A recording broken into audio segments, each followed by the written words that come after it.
রে এবার দিদিমণির চোখটা বেঁধে দে। আজকে তোরা এমন একটা খেলা দেখবি না যা আগে কখনো দেখিস হেব্বি মজা হবে, তাই না? না কি না? না কি দিদিমণি? না কেন? এই তো আপনি সবকিছুতে এত রেডি থাকেন, তা এখন কি হলো? একটু আগে যে আপনি বললেন যে আপনি অবলা নারী নন, তা এখন হঠাৎ আপনার গলাটা এরকম অবলা শোনাচ্ছে কেন?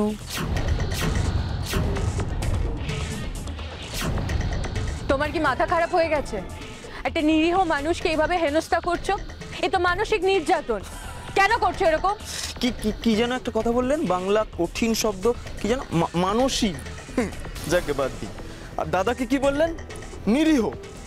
না, এনাকে দেখে তো আমার নিরীহ মনে হচ্ছে না। আর যেভাবে আমার লোকগুলোর সঙ্গে চায়ের দোকানে মারামারি করতে যাচ্ছিল, নিরীহ বলে তো মনে হচ্ছে না দিদিমণি।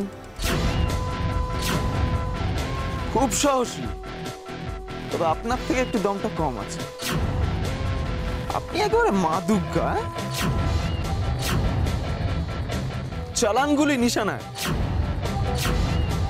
তবে স্বামীর বুকে তো আর গুলি চালাবেন না, অবশ্য হাত ফসকে গেলে কাম তামাম। হ্যাঁ,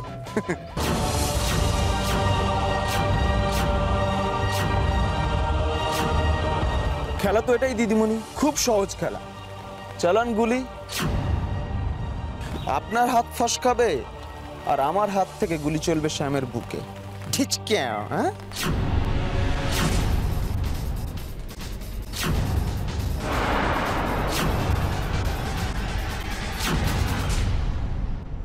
কি গো, পিসিমের বাড়ি পৌঁছেছে কিনা ওরা খবর টবর দিল কিছু?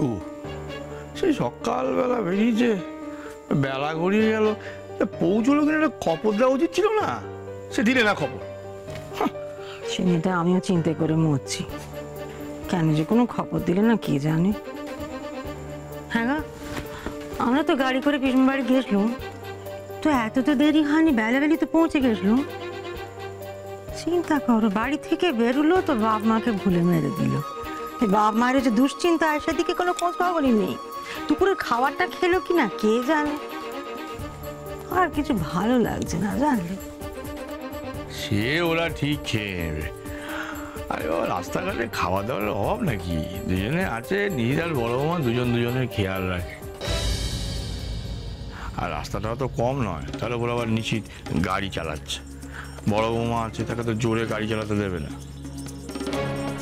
তাই আমার কি মনে হয় যেন ওই পিছিয়ে আমার পৌঁছতে পৌঁছতে সন্ধে গড়িয়ে যাবে। ট্রেনে গেলে না হয় অন্য কথা ছিল।